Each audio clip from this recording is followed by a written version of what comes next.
Hi friends, அனைவருக்கும் வணக்கம். இன்றைக்கி ரொம்ப சிம்பிளான ஒரு பேட்ச் ஒர்க்கு தான் பார்க்க போகிறோம். வீடியோக்குள்ளே போகிறதுக்கு முன்னாடி நம்ம சேனலை சப்ஸ்கிரைப் பண்ணலை அப்படின்னா சப்ஸ்கிரைப் பண்ணிவிட்டு பாருங்கள். இப்போ இதோட கழுத்து அகலம் 2.5 இன்ச்சு, இந்த நெக்கோட உயரம் பார்த்திங்கன்னா 10 இன்ச்சில் இது போல் பாக்ஸ் போட்டுக்கலாம். இப்போ திலகம் ஷேப்பை பயன்படுத்தி தான் சூப்பரான ஒரு சிம்பிளான டிசைன் தைக்க போகிறோம். இதுக்கு கேன்வாஸ் பயன்படுத்தாமல் தான் தைக்க போகிறோம். லைனிங் கிளாத்தை மட்டும் நம்ம கட் பண்ணி எடுத்துக்கலாம். இப்போ பாருங்கள், ப்ளவுஸோட நல்ல பக்கத்தில் லைனிங் கிளாத்தை கரெக்டாக வச்சுக்கலாம். கரெக்டாக சென்ட்ரு பண்ணி கரெக்டாக நேராக வச்சுக்கலாம். ஒரு 1/4 இன்ச் நம்ம பிசுறு விட்டுட்டு ஆரம்பிக்கும் போது கெட்டி தையல் போட்டுட்டு இதே மாதிரி சேஃப்லேயே நம்ம அழகாக நீட்டாக தச்சு எடுத்துக்கலாம். லைன் நேராக வரலை அப்படின்னா நம்ம லைன் போட்டுட்டு கூட அதுக்கப்புறமா நம்ம தச்சுக்கலாம். இந்த கார்னர் வரக்கூடிய பகுதியில் ஊசியை உள்ளே இறக்கி துணியை திருப்பணும். இது போல் அழகாக நீட்டாக பொறுமையாகவே நம்ம தச்சுக்கலாம். ஆரம்பிக்கும் போதும் முடிக்கும் போதும் கண்டிப்பாக கெட்டி தையல் போட்டுக்கணும். நூல் பீஸரை கையோடே கட் பண்ணிக்கலாம்.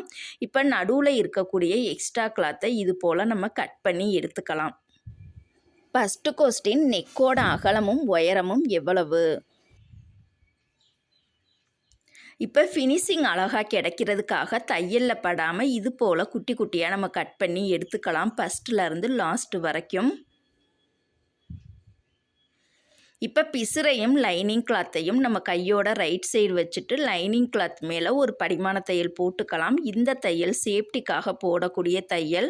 இந்த தையல் போட்டுட்டு அதுக்கப்புறமா நம்ம நல்ல பக்கமாக படிமான தையல் போட்டோம் அப்படின்னா நம்மளுக்கு ஒரே அளவாக சேமாக நீட்டாகவே கிடைக்கும். சேஃப்டிக்காக தான் இந்த தையல் நம்ம போடுறோம்.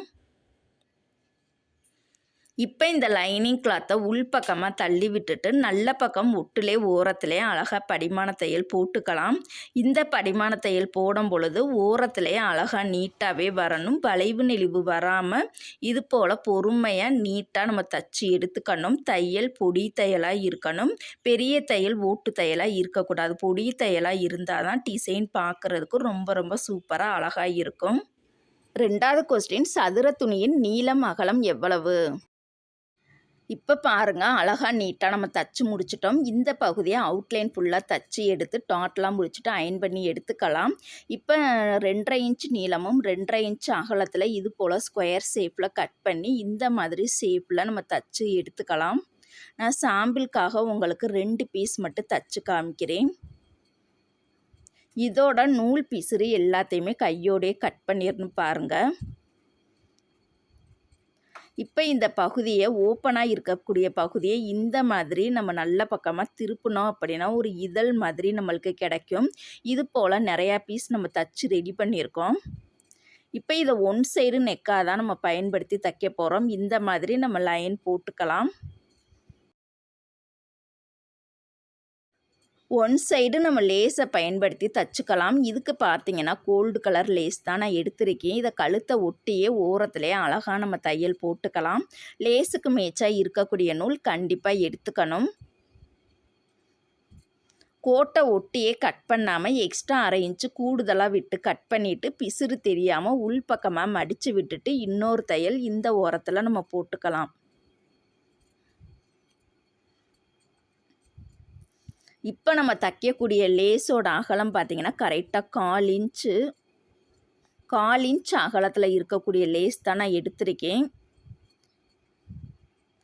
இதுக்கு இன்னொரு லைன் லேஸ் கொடுத்து நம்ம தச்சிடலாம். இன்னொரு லைன் கொடுக்கும் பொழுது எக்ஸ்ட்ரா ஒரு 1/4 இன்ச் டிஸ்டன்ஸ் விட்டுட்டு இன்னொரு லைன் லேஸ் கொடுத்து நம்ம தச்சுக்கலாம். ஒட்டியே தைக்காமல் 1/4 இன்ச் இடைவெளி விட்டுட்டு தான் இன்னொரு லைன் நம்ம ஸ்டார்ட் பண்ணணும். அப்போ தான் கொஞ்சம் அழகாக இருக்கும்.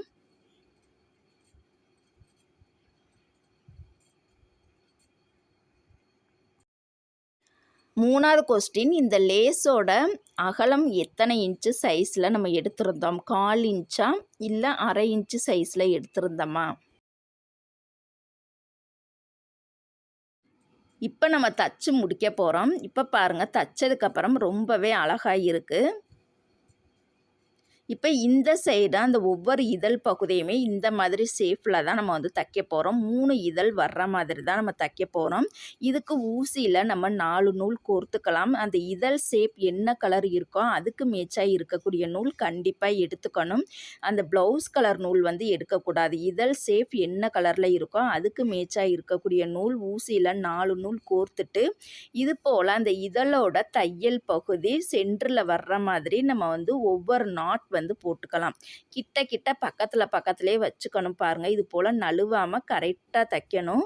இது ஃபஸ்ட் டைம் நம்மளுக்கு தைக்கும் பொழுது கொஞ்சம் நழுவுற மாதிரியே இருக்கும். அந்த இதழ் பகுதியோட கார்னர் பகுதியும் ஒட்டுற மாதிரி இந்த மாதிரி ஒவ்வொரு நாட் வந்து ஃபஸ்ட்டு நம்ம போட்டுக்கலாம்.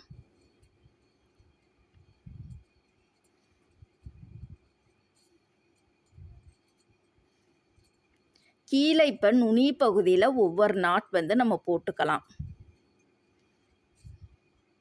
நுனி பகுதியிலேயே ஓரத்துலேயே ஒரு நாட் வந்து கண்ணுக்கே தெரியாத அளவுக்கு ஒரு நாட் வந்து நம்ம போட்டுக்கலாம். புள்ளி மாதிரி இருக்கணும்.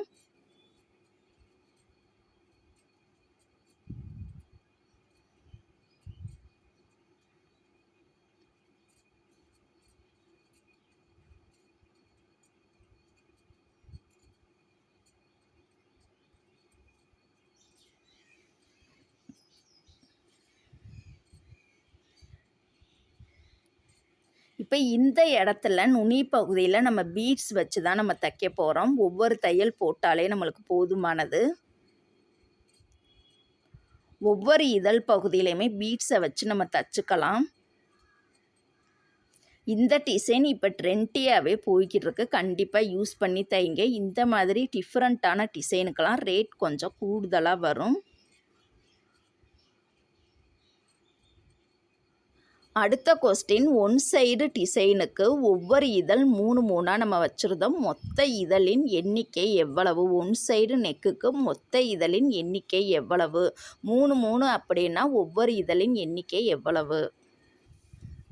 இப்போ சென்ட்ரு பகுதியில் அந்த பிசுரை மறைக்கிறதுக்காக நம்ம வந்து பெரிய சைஸில் ஸ்டோன் பீஸ் ஒட்டிக்கலாம். ஸ்டோன் பீஸும் ஒட்டிக்கலாம். அப்படி இல்லாட்டினா நம்ம பட்டன்ஸ் கூட நம்ம யூஸ் பண்ணிக்கலாம். இந்த இடத்துல நம்ம வந்து இந்த மாதிரி ஒட்டி காய விட்டுட்டோம்னா நல்லா ஸ்ட்ராங்காக இருக்கும். இப்போ இது பின்பக்கமாக நம்ம வந்து நாட் போட்டுக்கலாம். அடுத்த ஃப்ளவர் தைக்கிறதுக்கு நம்ம ஒட்டியே வைக்கக்கூடாது. ஒட்டியே வச்சோம்னா இதோட ஷேப் வந்து நம்மளுக்கு மாறி போயிடும். அதனால கரெக்டாக ஒவ்வொரு இன்ச் டிஸ்டன்ஸில் நம்ம அடுத்த ஃப்ளவர் வந்து ரெடி பண்ணிக்கலாம். இப்போ ஒரு ஃப்ளவர் தைச்சிட்டா அடுத்து 1 இன்ச் டிஸ்டன்ஸ் விட்டுட்டா அடுத்த 3 இந்த மாதிரி வரிசையாக நம்ம தைச்சிக்கலாம். இப்போ இந்த டிசைனை அழகாக நீட்டாக நம்ம அயர்ன் பண்ணி எடுத்துக்கலாம். இந்த டிசைன் பிடிச்சிருந்தால் லைக் பண்ணுங்கள். உங்களுடைய கருத்துக்களை கமெண்ட் பண்ணுங்கள். நெக்ஸ்ட் வீடியோவில் பார்க்கலாம். தேங்க்யூ.